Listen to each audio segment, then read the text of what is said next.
You tried to keep as quiet as possible, which was hard. All that running around made you tired. You breathed heavily. You didn't know whether to keep your flashlight on or off. None of the notes so far provided that information. You checked through them again. You didn't have a clue if you found them in order, but did it matter? What if it did? At first, you thought you knew why he was after you.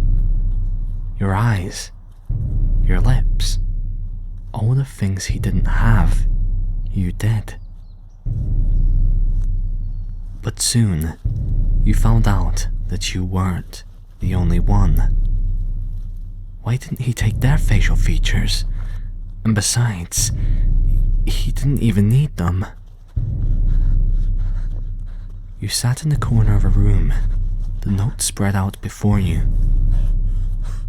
There was a drawing with just him and the tree surrounding him.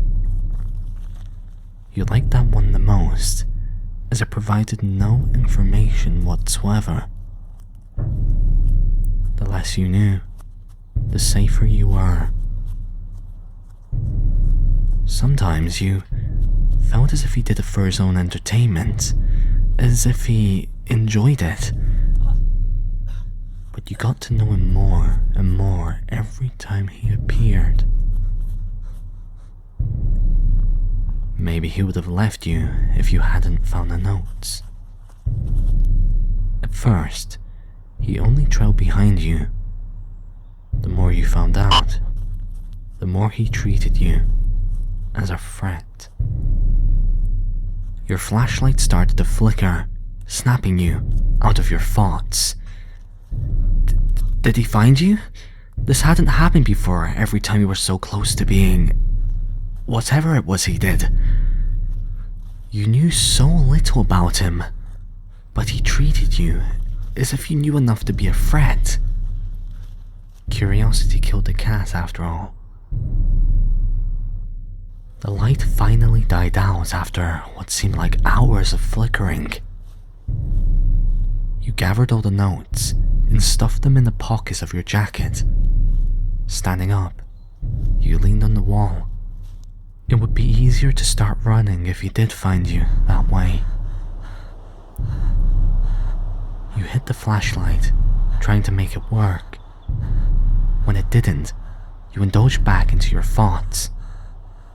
It didn't help get rid of him, if you can get rid of him. But it did calm you down. For a millisecond, the light flickered on. You kept staring at it as if that would make it work. It did. Your lips twitched to a smile. You felt less lonely in the light. Your eyes followed the beam. It led them to a black tie. You were too scared to swipe the smile off your face. You had frozen. As your vision started blurring, you came back to your senses, running as fast as you could, back the same way you'd ended up in that room. When you were finally outside, you turned to the door you'd come out of to see if he was behind you. You sighed in relief, seeing that he wasn't. You walked as silently as you could, inspecting every tree for a note. You were in his territory. One of his names was the Tree Man. Every time your foot crunched a leaf, you looked back. Every single noise startled you. But you knew it was silence you should fear the most. But you couldn't bring yourself to. You saw something white on a fat, leafless tree. A note. You frowned. You didn't want to read it, but you had to. When you reached the tree, you took the piece of paper off. "Don't look, or he will take you," it read. You stared at it. That's all you had to do. Not look at him. But then you realized he was right behind you. There was an urge to disobey, to turn around and face your fear.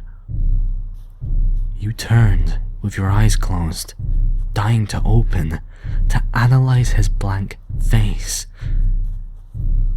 You felt he was gone, that you weren't able to disobey anymore, and so your eyes fluttered open. But there he was.